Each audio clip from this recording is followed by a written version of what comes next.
तो ऐसा है, ये जो टीचिंग है ना बेटा, ये टीचिंग मेरी हॉबी है, हॉबी।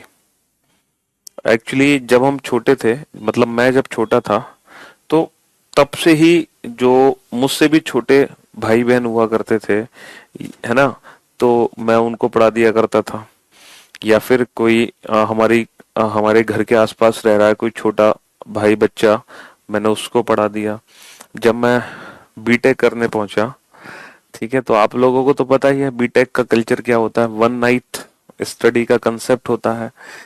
तो वहां पर क्या होता था, पूरी की पूरे मतलब जो मेरे हॉस्टल में रहते थे सारे के सारे एक रात पहले मेरे सामने आ जाया करते थे कि बस इस एक रात में हमें पढ़ा दो ताकि हम कल निकल जाएं पास होकर। तो वो पढ़ाने का जो कंसेप्ट है वो बचपन से मेरे साथ चलता चला आया है। फिर जब बीटेक मैंने बेटा लखनऊ से की है, इलेक्ट्रॉनिक्स एंड कम्युनिकेशन। फिर हुआ क्या, जब मेरी बीटेक पास आउट में हो गया, ठीक है, उसके बाद आ, अलीगढ़ में ही एक कोचिंग थी। तो मैं ऐसे ही बीटेक पास आउट हुआ था, घर गया था छुट्टियों में, तो वो मेरे जानने वाला था कोई वहां पर, तो मैं उनसे मिलने गया। तो उन्होंने एक क्लासरूम में मुझे भेज दिया, तो मैंने ऐसे ही एक टॉपिक पढ़ा दिया। अच्छा, पढ़ाने के बाद जब मैं घर लौट कर आया तो दूसरे दिन वहां से मेरे पास फोन आया कि सर, आप जो पढ़ा के गए हैं उसके बच्चे दीवाने हो गए हैं और वो आपको याद कर रहे हैं और वो अब आपसे ही पढ़ना चाहते हैं। तब मैंने सोचा था, वहां से मुझे थोड़ा सा इंस्पिरेशन मिली कि यार ये तो बढ़िया चीज है, मतलब इतना बच्चों का प्यार मिला। आप सोच रहे हो बीटेक में जहां आपकी रैगिंग होती हो और अचानक से, है ना, 100 150 बच्चों का प्यार आपको मिलने लग जाए, तो एक अलग ही फीलिंग्स आती हैं।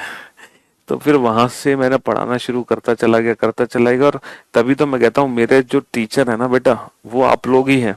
मैं आप लोगों को ही पढ़ाकर पढ़ाना सीखा हूँ। ऐसा नहीं कि मैंने रीजनिंग किसी से पढ़ी है, मैंने आप लोगों से ही पढ़ी है। मैं आपको पढ़ाता था, आप डाउट्स पूछते थे, वो डाउट्स मैं दूर करता था, फिर पढ़ाता था, और डाउट्स पूछते थे और दूर करता था। तभी तो आज हम उस लेवल पर हैं कि आपके डाउट पूछने से पहले ही हम बता देते हैं कि आपके मन में क्या डाउट है, क्योंकि मैंने पढ़ाना ही आपसे शुरू किया है, आपसे ही सीखा है पढ़ाना। ठीक है, हाँ जी। फिर हम यहाँ पहुंचे दिल्ली पढ़ाने के लिए, महिंद्रा कोचिंग का नाम आपने सुना होगा कभी। फिर महिंद्रा से पहुंचे कहाँ पर, पैरामाउंट कोचिंग में पहुंचे। फिर पैरामाउंट में पढ़ाया 3 4 साल। फिर पैरामाउंट से हम प्रूडेंस में पढ़ाने पहुंचे। फिर प्रूडेंस से आज कहाँ है, करियर प्लेटफॉर्म। ठीक है, जी हाँ, तो ये सफर है हमारे पढ़ाने का। ठीक, हाँ जी। तो इस तरह से, और आज आप लोगों का प्यार है कि पूरे भारतवर्ष में हम पहुंचे हुए हैं, हर जगह, हर जगह। ठीक है, जी हाँ। बेटा जब करियर विल की शुरुआत, मेरा दूसरा तीसरा बैच था करियर विल एप्लीकेशन पर। मतलब जब मैं करियर विल से जुड़ा था तब हम बना रहे थे इस संस्था को, तो बहुत मेहनत की और आज हमने करियर विल को यहाँ तक पहुंचाया है। जी। तो बेटा पढ़ाना एक हॉबी थी मेरी, इसलिए पढ़ाना शुरू किया। देखो, कहते ना कि इंसान जॉब करता है और उस जॉब में बेहतर तभी हो पाता है जब उसका इंटरेस्ट हो, हॉबी हो। समझ रहे हो, क्योंकि अब